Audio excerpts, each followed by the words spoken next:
మన డియూ గారైనటువంటి శ్రీ మధుసూదరరావు గారిని కూడా మాట్లాడవలసిందిగా కోరుతున్నాం.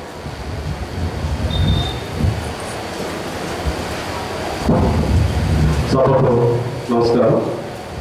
ఈనాటి మునుపటి బాలరాజు గారికి, మరి ఉపాధ్యాయ పక్షుల కోమూరు శాసనసభ్యులు జవహర్ గారికి, స్థానిక జెడ్పీటీసీ గారు కోట రామకృష్ణ గారికి, గోపాలపురం జెడ్పీటీసీ గారికి, సౌమ్య గారికి, మరి ఇక్కడ ఎంపీపీ గారికి, ఎంపీటీసీ గారికి, సర్పంచ్ గారికి, అదేవిధంగా మంచి వెన్యూ ఇచ్చినటువంటి హృదయ స్వామి గారికి, వేదిక మీద ఉన్నటువంటి పెద్దలందరికీ నా యొక్క నమస్కారం తెలియజేస్తున్నాను. ఈరోజు చాలా శుభదినం. Government of India, department of science and technology తరఫున మనకు ప్రతి ఏడాది కూడా భావి శాస్త్రవేత్తలను తయారు చేయడం కోసం ప్రతి పాఠశాలకు ఇతర అవార్డీస్ని ఎంపిక చేసి ఒక్కొక్క అవార్డుకి 5,000 చొప్పున ఇస్తూ మన జిల్లాకు 1,100 అవార్డ్స్ను ఈ సంవత్సరం ఇవ్వడం జరిగింది. మొత్తం జిల్లా వ్యాప్తంగా చూసుకున్నట్లయితే 55 లక్షలు ఒక పశ్చిమ గోదావరి జిల్లాకు ఈ అవార్డు రూపేణ రావడం జరిగింది.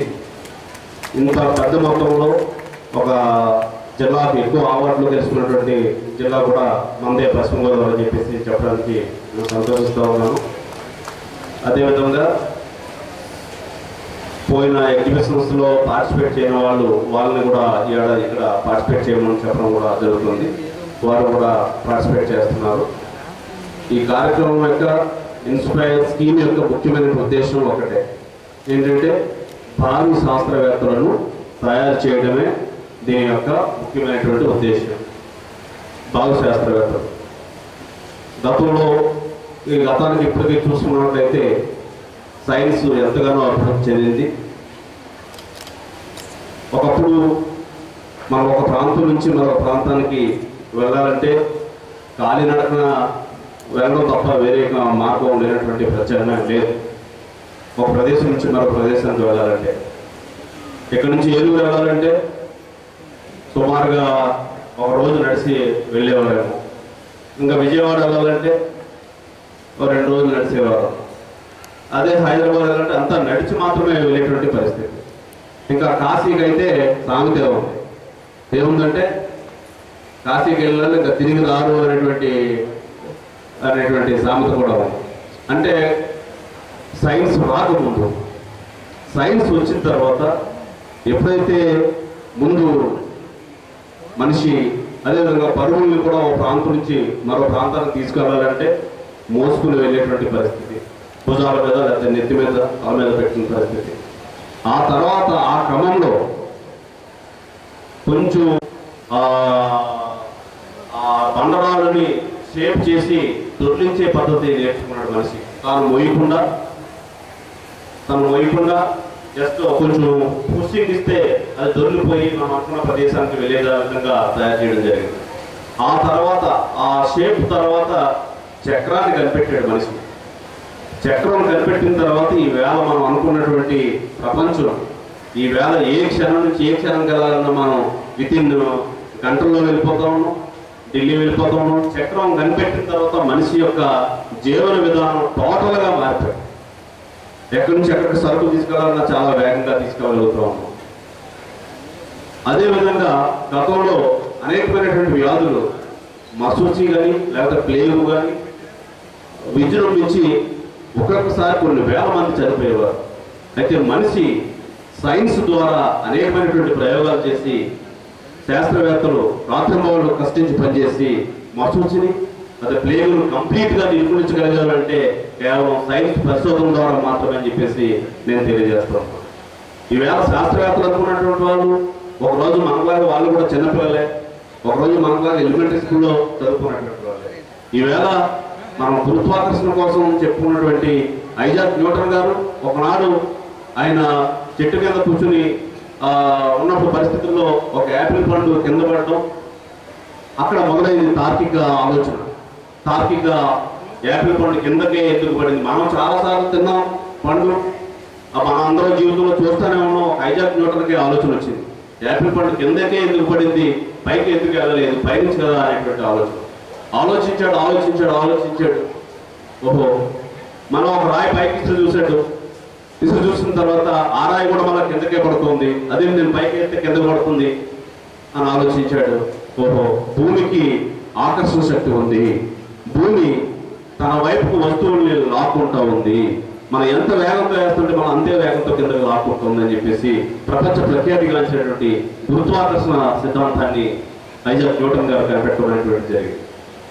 అదేవిధంగా రైల్ ఇంజిన్ కనిపెట్టినటువంటి స్టీవెన్సన్ కూడా ఒకనాడు మనలాంటి చిన్నపిల్లాడే. ఆయన కూడా ఒకనాడు వాళ్ళ అమ్మగారు బయటకు వెళ్ళి, బాబు పొయ్యి మీద ఎసరు పెట్టాను, ఒకసారి అది కొంచెం చూస్తుంటున్నా అని చెప్పేసి వాళ్ళ అమ్మగారు బయటకు వెళ్ళారు.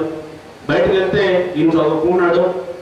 ఈ లోపల ఆ ఎసరు ఉడుకుతా ఉన్నప్పుడు ఆ పైన వేసినటువంటి మూత జలుబు కింద పట్టదు వచ్చింది, శబ్దం వచ్చింది, టక్కడమని పూర్ణ భయం వేసి లోపలికి వెళ్ళి చూస్తే దాని మీద ఉన్న మూత కింద ఇదేంటిది, ఎవరు లేరు కదా అని చెప్పేసి మళ్ళా ఒకసారి వెళ్ళి మూత మళ్ళీ బయట పెట్టి మళ్ళా కాసేపు మళ్ళీ మూత టక్కడమ శబ్దం చేసుకుని మళ్ళీ కింద పడదు.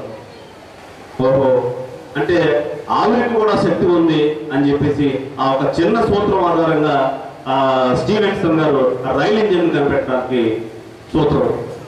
అదేవిధంగా మరి మనం రేడియో ప్రసారాలు కానివ్వండి, లేకపోతే సైకిల్ కానివ్వండి, చూడండి సైకిల్ అదొకసారి సైకిల్లో ఎంత టెక్నాలజీ ఉందో, మనం నిలబెడితే నిలబడదు అది, కానీ ఒకేసారి మనం నలుగురు ఎక్కి దానిలో నిలబడితే కనుక ఎంచక్క మనం అనుకున్న దూరానికి తీసుకెళ్ళగలుగుతుంది.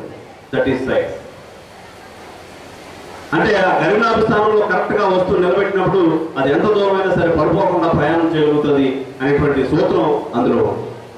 మనం ఎంత విన్యాసాలు ఎంత బరువు పెట్టిన సైకిల్ పడిపోకుండా మనం తీసుకెళ్ళగలుగుతాం.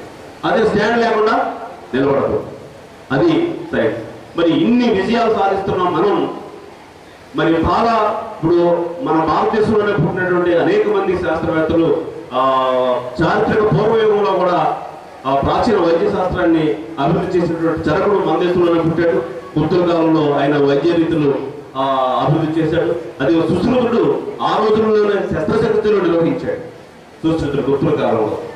కాబట్టి మనం అందరం కూడా బాల శాస్త్రవేత్తలుగా మొదటి నుంచి కూడా చిన్నప్పటి నుంచి తాత్విక చింతనను, టెక్నికల్గా ఆలోచించడం, భిన్నంగా ఆలోచించడం అనేటువంటిది నేర్చుకోవాలి. అందరూ వెళ్తున్న దారిలోనే మనం నడిచిపోతే పెద్దగా ప్రయోజనం ఏమి ఉండదు, కానీ భిన్నంగా నడుస్తూ కొత్తగా ఆలోచిస్తేనే అనేకమైనటువంటి ఆవిష్కరణలు రావడానికి అవకాశం ఉంటుంది. ఈవేళ బాల శాస్త్రవేత్తలు మన నుంచి తయారు కావాలి. ఈవేళ ఏమంటున్నామంటే భారతదేశంలో మధుమేహ వ్యాధిగ్రస్తులు ఎక్కువ అని చెప్పేసి, వరి వాళ్ళే వస్తుందని చెప్పేసి మనం అంతా కూడా ఐడెంటిఫై చేస్తా ఉన్నాం. నేను అంటా ఉన్నాను, ఒక పిలిపిస్తా ఉన్నాను. మనం భారతదేశంలో పుట్టిన మనం, ఆంధ్రప్రదేశ్లో పుట్టిన మనం వరిని ఎలాగూ మానుకోలేము.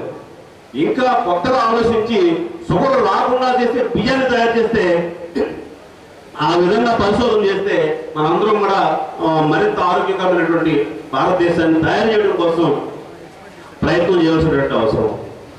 మరి ఈ ప్రయత్నం చేసేటువంటి క్రమంలో ఫెయిల్యూర్స్ వస్తాయి. ఫెయిల్యూర్స్ రాకుండా మరి ఈవేళ మనం చక్కని వెలుతురులో ఉంటా ఉన్నాం. ఈ బల్బును కనిపెట్టినటువంటి థామస్ ఆల్వా ఎడిసన్ బల్బును కనిపెట్టడం కోసం అని చెప్పేసి ఆయన ప్రయోగాలు చేస్తూ ఉన్నాడు. ప్రయోగాలు చేస్తూ ఉండే క్రమంలో ఆయన 199 సార్లు ఫెయిల్ అయిన తర్వాత 200వ ప్రయత్నంలో బల్బు, అంటే ఫిలమెంట్ పెడుతున్నాడు, ఫిలమెంట్ పెట్టాడు, ఫిలమెంట్ పగిలిపోతుంది, ఒకసారి వెలుతురు వస్తుంది, ఒకసారి కానీ బల్బు పగిలిపోతా ఉంది. ఇప్పుడు ఆయన ఉద్దేశం ఏంటి, ఫిలమెంట్ పగలకూడదు, గ్లాస్ పగలకూడదు, అందంగా వెలుతురు రావాలి బయటికి, అది ఫుల్ షేప్లో రావాలి. 199 సార్లు ప్రయత్నించిన తర్వాత అయినప్పటికీ పట్టు వదలకుండా విక్రమార్కుల ప్రయత్నం చేస్తూనే ఉంటాడు. 200వ ప్రయత్నంలో ఒక మంచి బల్బును ఆయన ఆవిష్కరించగలిగాడు. ఫిలమెంట్ పోలేదు, గ్లాస్ పోలేదు, వెలుతురు వస్తూ ఉంది, చక్కగా ఉంది చదివాడు. అప్పుడు విలేకరులు అడుగుతూ ఉన్నారు, సార్ ఇంత చిన్న బల్బును తయారు చేయడంలో మీరు 200 సార్లు ఫెయిల్ అయ్యారు, మీరేమి సేమ్ ఫీల్ అవ్వలేదా అని చెప్పేసి థామస్ ఆల్వా ఎడిసన్ని విలేకరులు అడిగితే ఆయన అంటాడు, నేను 200 సార్లు ఫెయిల్ అవ్వలేదు, ఆ బల్బు తయారు చేయడంలో 200 స్టెప్పులు ఉన్నాయి.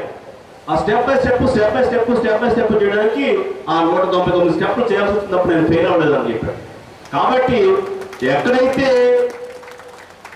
ఫెయిల్యూర్ ఉంటుందో మరలా ప్రయత్నం కొనసాగించినప్పుడు మన పాస్ కూడా అక్కడే ఉంటుంది, సక్సెస్ కూడా అక్కడే ఉంటుంది. కాబట్టి మనం అందరం కూడా ఒక కొటేషన్ ఉంటుంది ఏంటంటే, ఈ లోకంలో ఉన్నటువంటి చీకటి అంతా ఏకమైన చిన్న వెలుగు అగ్గిపుల్ల వెలిగిస్తే ఆ అగ్గిపుల్లగా ఆ చీకటిని ఏ విధంగా అయితే దూరం చేస్తుందో, నీవు కష్టపడితే కనుక ఈ లోకంలో చీకటి అంతా కూడా మనం జయిస్తాము అనేటువంటిది మంచి సామెత కూడా ఉంది.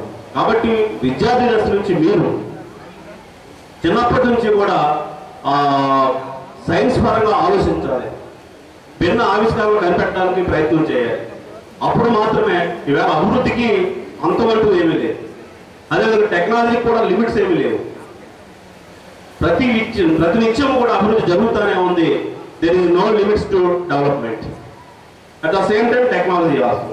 కాబట్టి మీరు మీలో ఉన్నటువంటి ఆలోచనలు మీ ఉపాధ్యాయులకు తెలియజేసి వారి యొక్క సహకారం, పేరెంట్స్ యొక్క సహకారం తీసుకుని ఈ దేశానికి అవసరమైనటువంటి భావి శాస్త్రవేత్తలుగా మీరందరూ తయారవ్వాలని చెప్పేసి కోరుకుంటూ ఇంతటితో సెలవు తీసుకుంటారు.